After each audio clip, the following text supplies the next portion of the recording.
Hello, everybody. My name is Dratnos, and for the last 2 days, I've had access to a special early build of the War Within Alpha, and also gotten some cool Q&A time with the devs, and I've learned a lot of stuff about this expansion.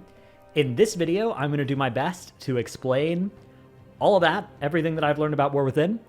This hopefully should be relevant to you, whether or not you know a lot about the War Within features already, but there's actually a lot of new stuff that I didn't know that I learned in the last 2 days. So let's start off by talking about the Warbands feature, which to me is actually, I think, the thing that I'm most excited for in this expansion. And Ian summarized this as account-wide everything, and that's pretty close to what it is. So this is the login screen right now, and this is kind of where you can already see a little bit of the Warband change, where 4 of your characters of your choice are kind of chilling around this campfire. You can move around which ones are where, and then any characters that aren't in that 4 still have the old classic, loading screen, but you drag them into the Warband, you can spin them around, log into whichever one you want. Not a huge thing inherently, but it is something that, I don't know, it's a neat part of it. The biggest thing, though, is that almost everything in War Within is account-wide to some greater or lesser extent. So reputations, War Within reputations are account-wide for the most part. I think they're going to work back to older reputations as well, but if you look at your War Within reps, these are Warband reputations rather than character-specific reputations. There's also a War Bank, or a Warband Bank, where you can store stuff between your characters, so it seems like pretty much anything that you would previously have mailed from one character to another, you'll instead be able to put into that bank. And another really cool thing is collections. So any collectible stuff that is like transmogs, that kind of stuff, those are now earnable basically account-wide. And that's going to include earning things like plate transmog on a leather character, any of that kind of stuff. All of that is account-wide through the Warband's functionality. Now, all that's pretty much stuff we already knew about. Another thing we knew about, but I've learned a little bit more about, is a thing called Warbound until equipped gear. So gear can be, regular BOP gear. Most gear still is, right? If you get a piece of gear from a dungeon, it's probably bind on pickup. You win it. They're tradable for a little while, sure, but then once you equip it or once that trade window expires, it's bound to your character. But some items that you get will be instead warbound until equipped.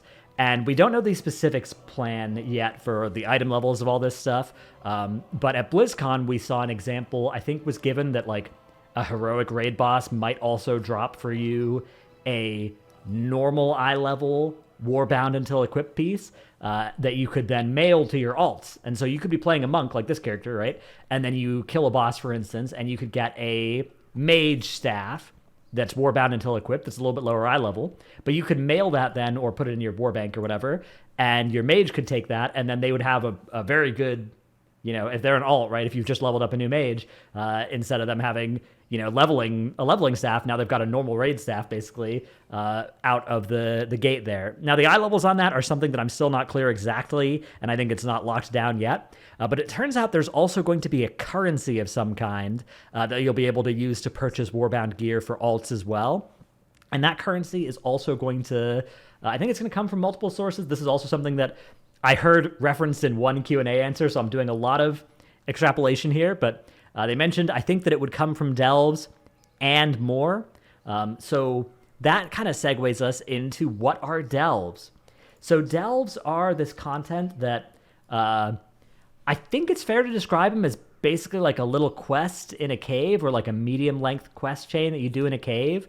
There are 3 out in the first continent that you can get to, and you can zone in either by yourself or with up to 5 people. And you'll also have Bran helping you this season, and Bran, you can tell him to be a damage dealer or a tank. And he has like an upgrade tree as well that, of course, we didn't have any of that unlocked, but I went in and did each of the 3 delves that are unlocked on Alpha with Max and Dorky, and we basically stomped the entire con. There was at no point was there anything scary for us in these dungeons. But there were only 2 tiers of difficulty available to us. When you're leveling through War Within, you can do Tier 1 or Tier 2 delves. And then once you reach max level, Tier 3 delves open up. And then once the season starts, tiers 4 through 11 open up.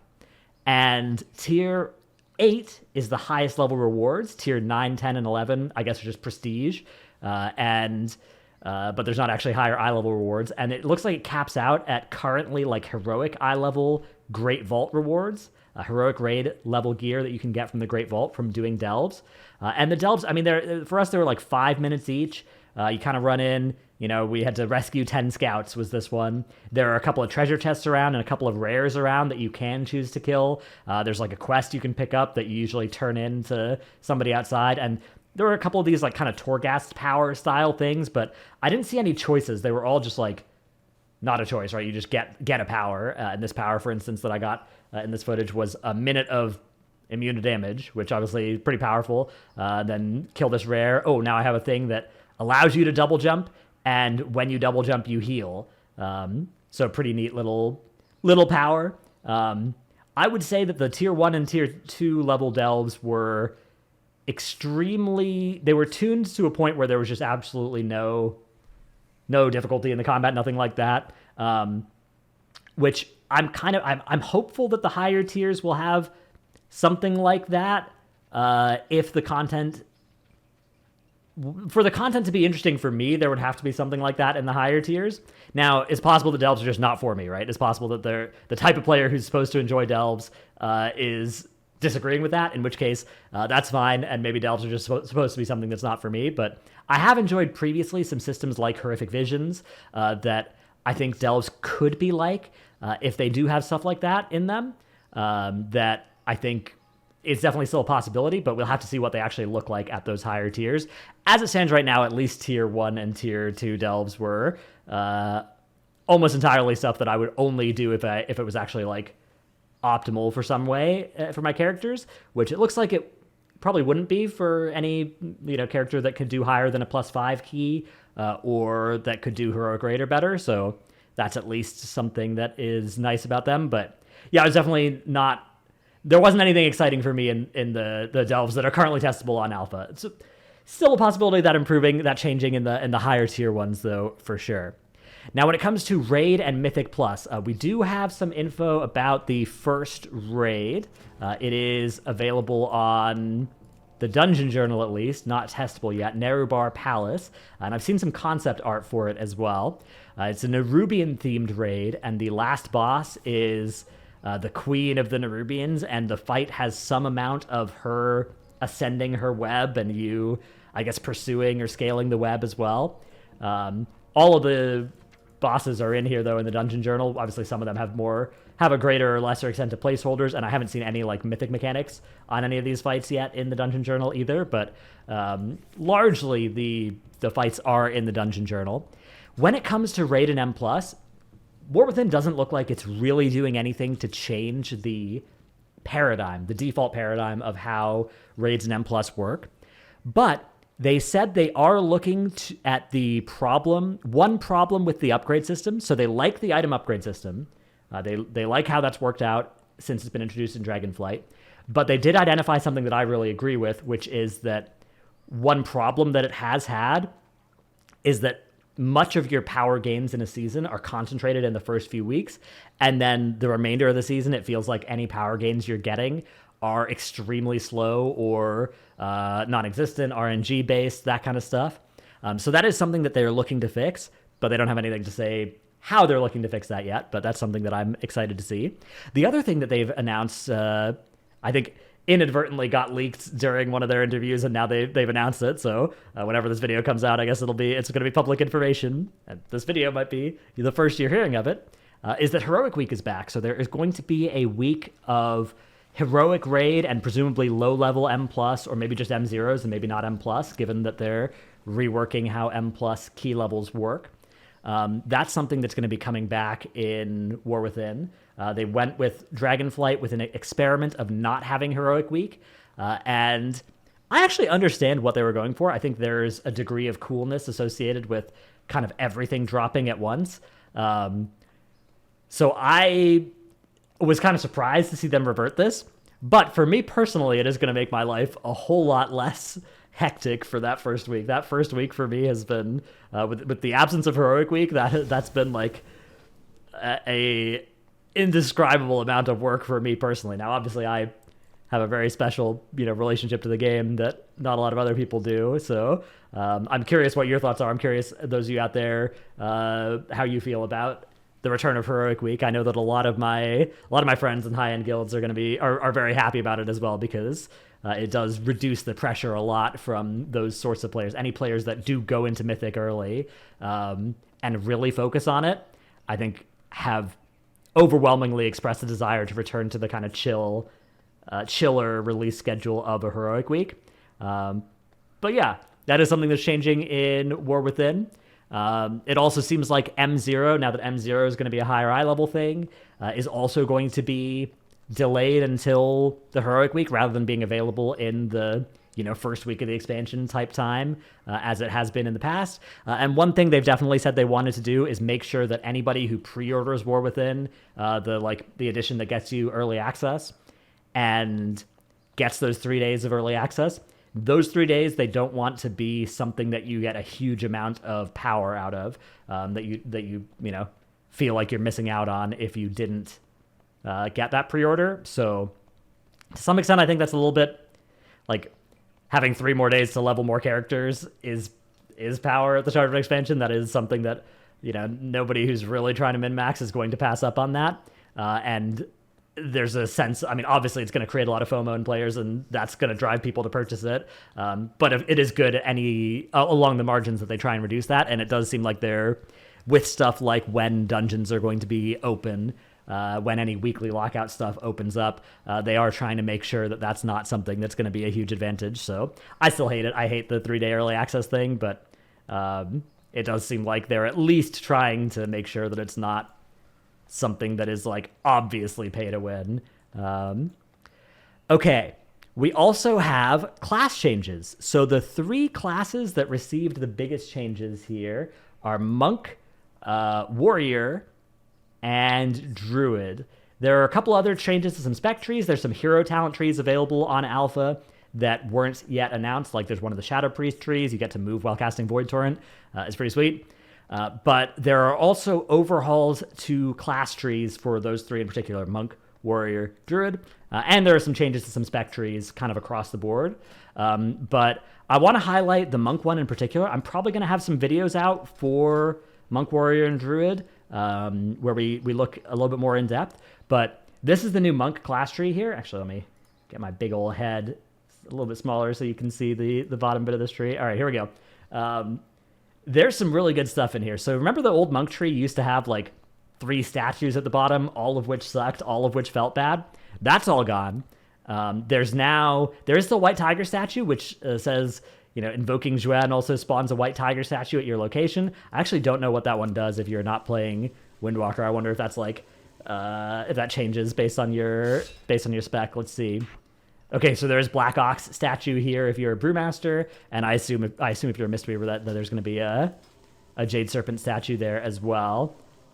Bang! Yeah, summon Jade Serpent statue. So there is still your specs statue, but there's not like all 3 statues. And the cool thing for Windwalker as well is that it's not even active ability. It's literally just when you press Juan, you also get a White Tiger statue.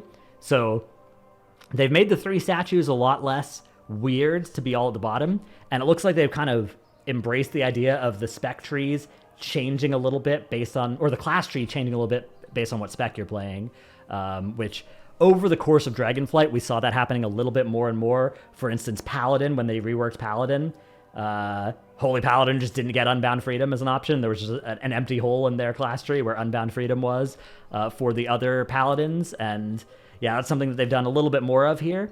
And then rather than kind of having the bottom of the tree have some Mistweaver stuff, some Brewmaster stuff, some Windwalker stuff, and you kind of just pick the stuff that lined up with your spec, now instead there's some just kind of cool general utility stuff. So for instance, Roll removes a snare once every 30 seconds. This one, magical damage done increased, healing done increased. So that one's obviously a little bit more kind of default good. Then this, Roll causes you to become lighter than air, allowing you to double jump to dash forward within the next 5 seconds. So you can roll, and then you can go double jump, and it dashes you, which is, I think, very cool. A very cool little thing there. There's another option here that says, causes you to quickly lunge to the nearest enemy in front of you within 10 yards after you roll. So another thing that modifies your roll, or you can get Clash here, regardless of what flavor of monk you are. There's Martial Instincts, which is just physical damage done and avoidance. So, cheap proficiency, Martial Instincts, just kind of some boring stat points. But then there's like a Can't Be Slowed node. There's changes to your Fort Brew. There's a buff to your Touch of Death, giving you a damage amp and a cooldown reduction on it. There's Windwalking, the movement speed amp. There's Transcendence instantly heals you, and then there's a choice node here between either after you Transcendence, you can use it again within 10 seconds, which obviously is a huge combo with it healing you. You can just double tap Transcendence and heal yourself for 30% of your health. Or there's Transcendence Wernstone Edition, where you pick a target for your Transcendence instead of putting down a spirit, and then you can just press transfer to teleport to that target. Very, very cool effect. There's this effect here, Flow of Chi, which says above 90% health, you get movement speed. Between 90 and 35%, you get a 5% DR. And below 35%, you get 10% increased healing received. Very powerful passive node here. So, I don't know. All in all, these nodes are much more kind of cool, mix and match. Obviously, there's some that are kind of flat throughput number type things where, you're going to want some of them. But, I could see there's room for customization here, and it's much better than the previous bottom of the monk tree was. And the same story is kind of true for Druid and Warrior. A lot of good stuff's happened. You can get Shockwave. It's much higher up in the tree for Warrior. Druid can take Cleanse without spending, 400 points to try and get it. So a lot of improvements to the class trees for those three classes in particular. Another big change that's coming is Dragon Riding is going to become default. You can switch between your flight styles, although you won't be able to switch to non-dynamic flying when you are in the Isle of Dorn. That's not something that you're allowed to do until you get Pathfinder in there. You can only do Dragon Riding there, which I guess is now called Sky Riding. But they've added in Sky Riding, Dynamic Riding, Dragon Riding for almost every mount is what they're going for. Even some mounts that they previously were like, we don't know if we can make this look good. It seems like they're erring on the side of just, let's give literally everything we can Dragon Riding, and including like Mimiron's Head, something that, previously a helicopter type looking thing, seemed like something they wouldn't be able to do dynamic riding, or even this mount here, this little unicorn thing. You just do Dragon Riding on it, right? Like, it just works. It can do all of the all those neat Dragon Riding moves, so that is, obviously, like, it looks kind of goofy, but it looks really goofy, but I don't know. I think it's really cool that they have decided to do that, because I think that if they only picked like half the mounts or a third of the mounts or something, only the mounts with wings, which was originally what I thought they were going for with this, it would have felt a lot worse than what they're doing now, which is like, yeah, basically every mount can do it, and some of them look a little goofy. If you care about that, don't set those mounts as your favorites, but obviously this one is doing some weird stuff with its animation. One thing I will say that I've noticed with Dragon Riding is it does seem like there's a little bit of a new behavior that I don't like on Alpha, which is if you try and fly angled downwards between like 0 and like 10 degrees downwards, it seems like it just defaults you to flying straight, which can be really annoying because then you slow down and you don't get your vigor recharge. Also, I don't have all my vigor unlocked. There's some chat command you can do on Alpha to get it, but I haven't done that on this character. But you can still get all 6 of your vigor, all that kind of stuff. Okay, that I think... Oh, no, okay, there's a couple more stuff. Professions. They're adding in NPC crafting orders to professions, which I think is really clever. I was talking about this near the start of Dragonflight as something that they could do to fix one of the problems of crafting orders, which is that you go to the crafting order board as a crafter, and you look for a craft, and like, there will maybe be 10 orders up, but all of them are just bad work orders that you shouldn't take from other players because they're no mats and there's 1 silver or whatever, and it's like, what, this is not a button worth clicking for me, right? Especially, mostly there will just be ones that lose you money to click that'll be up, right? And you have to kind of get lucky to snipe one that actually is worth money. And so what they're adding is they're going to add in NPC crafting orders, where an NPC is just going to go and put a crafting order up on the work orders for you, and you can go and do those, and they'll be less lucrative than crafting for players for profit. If you were able to do that well in the previous system, that'll be still what you'll want to do with your crafting orders, but because of that, they can then tie in the crafting orders more into quests and stuff, into the profession quests, and make it something that they know you can do because you don't have to rely on other players. In a similar vein, they're going to tie the dungeons in the Dragon, or in the, whatever the new zones are, Khazal Gore, into the leveling process, into the main story quest, with the same kind of idea, which is that now there are follower dungeons. So the level up dungeons, you'll be able to do as follower dungeons, which means that you don't need any players. You can just queue up and game with some NPCs. It isn't working on PTR or on alpha right now, but you will be able to queue up for these follower dungeons and do them with a group of NPCs. You can queue up just by yourself. You can queue up with 2 friends and get 2 NPCs to fill. You can do any combo like that. And so for that, they're going to actually send you into the dungeons as part of the storyline quests now. And they'll know that you can do it because you can always queue up for a follower dungeon, even if you're one of the many players who doesn't like actually doing dungeons. You have some anxiety about queuing up for dungeons and actually playing with people. You don't like feeling rushed. You don't like that kind of breaking up your chill leveling vibe. Now it doesn't have to, because follower dungeons don't break up your chill leveling vibe. That's also, it feels like that as well. So that's going to be sweet.